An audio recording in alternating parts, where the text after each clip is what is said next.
দেখতে কতটা সুন্দর দেখাচ্ছে, সাথে সবগুলো এতটা সুন্দর ফুলেছে কি বলবো।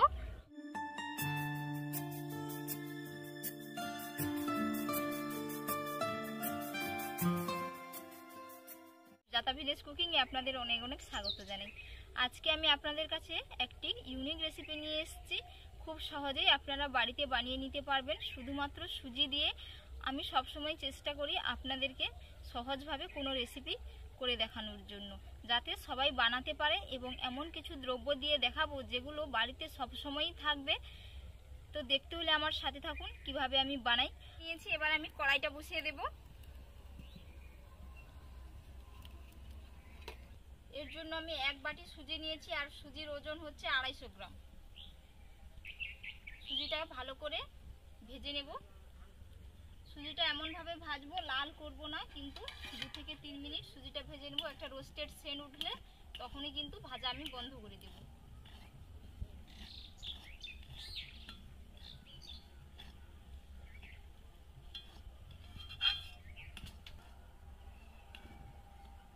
তো বন্ধুরা, আমি সবসময় চেষ্টা করি আপনাদের কিন্তু সহজভাবে যে কোনো রেসিপি বানিয়ে দেখানোর জন্য। অনেক কিছু মশলা আছে যেগুলো আমাদের গ্রামের দিকে মা কাকিমারা ওরা কিন্তু জানে না, ঠাকুমারা। তো আমার কাছেও অনেক কিছু মশলা আছে যেগুলো অজানা, তো তাই আমি সবসময় চেষ্টা করি কিছু জানা মশলাপাতি দিয়েই সবসময় রান্না করার। 2 মিনিট থেকে 2.5 মিনিট আমি সুজিগুলো খুব সুন্দর করে ভেজে নিয়ে গেছি, এবং সুজিগুলোর মধ্যে একটা সেন্টও বেরোচ্ছে। তো এর মধ্যে আমি জল দিয়ে দেব। এমনভাবে জলটা দিতে হবে যাতে সুজিগুলো খুব সুন্দর করে সেদ্ধ হয়ে যায়। যেই বাটির মাপ করে আমি 1 বাটি সুজি নিয়েছিলাম, সেই বাটির মাপ করে আমি 2 বাটি জল দিয়ে দিয়েছি। তো এর মধ্যে আমি মিষ্টির ব্যালেন্সটা ধরে রাখার জন্য স্বাদ মতো লবণ আর একটু পানমৌরি থেতলে নিয়েছি, গুটি কয়েক পানমৌরি এর মধ্যে দিয়ে দিচ্ছি। ভালো করে সুজিটা সিদ্ধ করে নেব, দিয়ে একটি ডো তৈরি করে নেব। চুলার ফ্লেমটাকে মিডিয়ামে রেখে সুজিগুলো আমি ভালো করে এই যে সেদ্ধ করে নিয়েছি। এবার এর মধ্যে আমি যেই পরিমাপে সুজি নিয়েছিলাম তার হাফ চিনি দিয়ে দেবো। তো মিষ্টির ব্যালেন্সটা আপনারা নিজেদের মতো করে বাড়িয়ে কমিয়ে নিতে পারেন। তো আমার মনে হয়েছে যে হাফ দিলে মিষ্টি হয়ে যাবে, তাই আমি হাফ দিয়ে দেব। সেই বাটির হাফ আমি চিনি দিয়ে দিচ্ছি।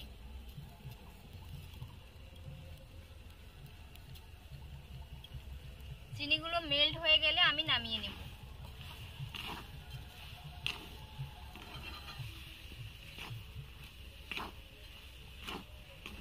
মেল্ট হয়ে গেছে এবং খুব সুন্দর করে একটা ডো তৈরি করে নিয়েছি।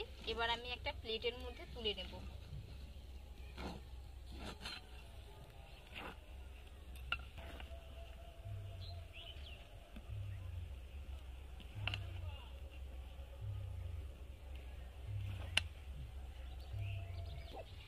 এগুলো আমি একটু ঠান্ডা করে নেব। প্রচুর গরম আছে, তো হাত দেওয়া যাবে না এই অবস্থায়। একটু ঠান্ডা হয়ে গেলে আমি হাত দিয়ে ঠেসে ঠেসে খুব সুন্দর নরম সফট একটা ডো তৈরি করে নেব।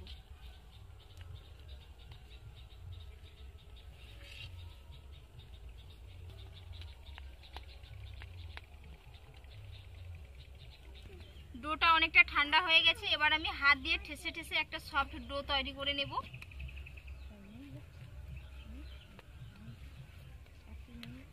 এবার এগুলো আমি বড় বড় করে লেচি কেটে নেব। এরকম বড় বড় করে হাতে একটু ময়দা নিয়ে নেব যাতে না লেগে যায়।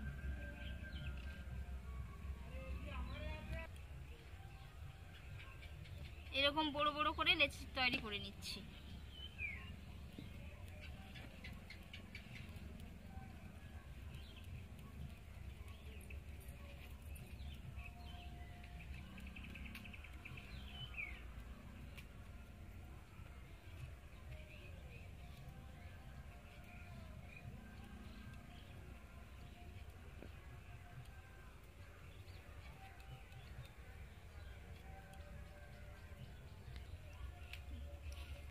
সবগুলো আমি লেচি করে নিয়েছি, এবার এগুলো আমি বেলে নেব।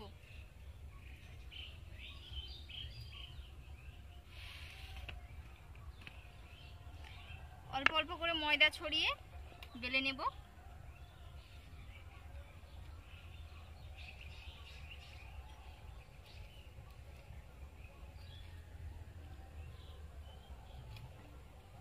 এটা কিছুটা মোটা রাখতে হবে রুটিটা যে বেলছি।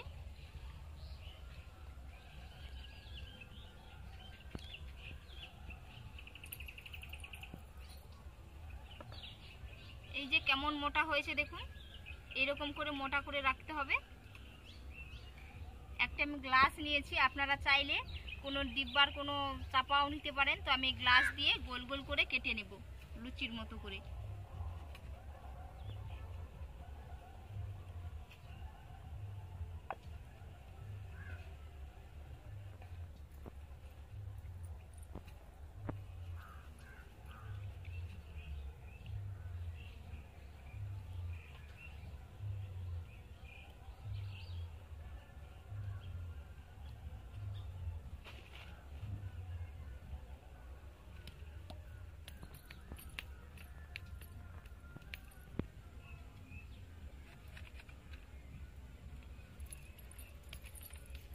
চারটে হয়েছে, বাকিগুলোও ঠিক একইভাবে করে নেব।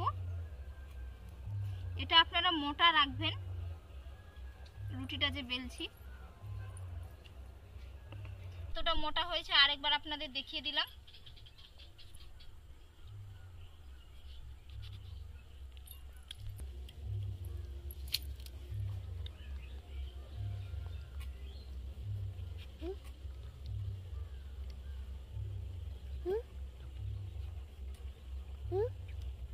সবগুলো বেলে নিয়েছি, এবার কড়াইতে তেল দিয়ে দিচ্ছি ভাজার জন্য। তেলটা গরম করে নিয়েছি, এবার দিয়ে দেব একসাথে 5-6টা করে, দিয়ে ভেজে তুলে নেব।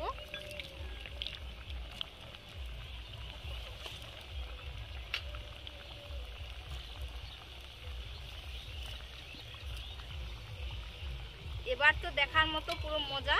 এই যে কত সুন্দরভাবে ফুলে যাচ্ছে, একটা একটা পুরো ফুচকার মতো ফুলে যাবে।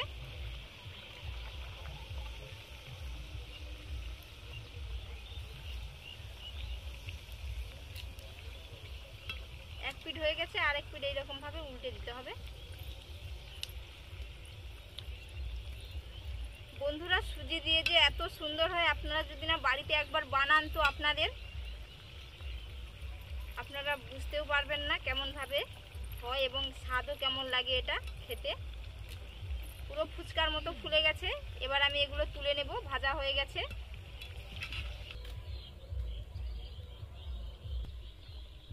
বাকিগুলো ঠিক একইভাবে সবগুলো ভেজে তুলে নেব। যারা নতুন কোনোদিনও পিঠে বানায়নি তারাও কিন্তু খুব সহজে এইরকম পিঠে বানিয়ে নিতে পারবেন বাড়িতে। পুরো ফুচকার মতো ফুলে যাচ্ছে।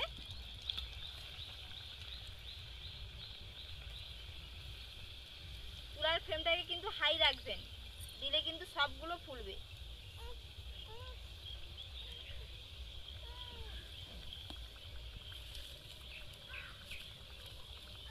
ধরো খাও, পুরো ময়দা মেখে সাদা হয়ে গেছে।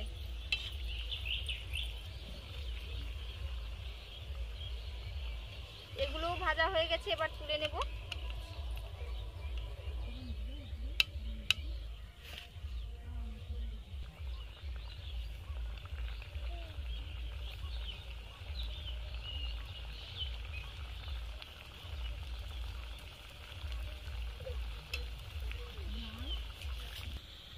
আপনাদেরকে আর দেখালাম না, সবগুলো এইরকম ভাবে আমি ভেজে নেব। সবগুলো পুরো ফুলকো ফুলকো হচ্ছে।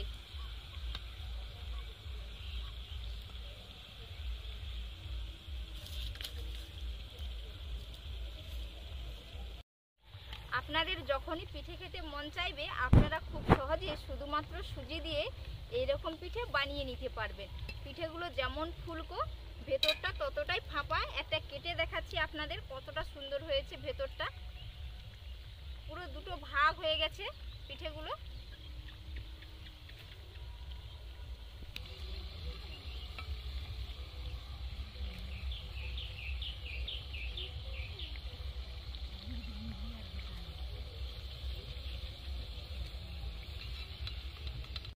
তুলে নিয়েছি, আর দেখতে কতটা সুন্দর দেখাচ্ছে, সাথে সবগুলো এতটা সুন্দর ফুলেছে কি বলবো। খুবই গরম, তাই হাত দেওয়া যাচ্ছে না। আপনাদের একটা আমি কেটেও দেখাবো যে কতটা সুন্দর হয়েছে। খুবই গরম, সবগুলোই গরম, কোনো একটা ঠান্ডা পাচ্ছি না যে আপনাদের দেখাবো বলে কেটে। এই যে কেটে দেখাচ্ছি একটা, পুরো সবগুলো এই যে দো ভাগ হয়ে গেছে, পুরো দুটো পার্ট পার্ট হয়ে গেছে। বন্ধুরা আজকের রেসিপি আপনাদের কেমন লাগলো অবশ্যই আপনারা কমেন্টে জানাবেন এবং বাড়িতে একবার এইরকম ভাবে বানিয়ে খাবেন, খেতে কিন্তু খুবই অসম্ভব মজার হয়। আপনারা ভালো থাকবেন, সুস্থ থাকবেন, ধন্যবাদ। নেক্সট পরের ভিডিওতে আপনাদের সাথে দেখা হচ্ছে।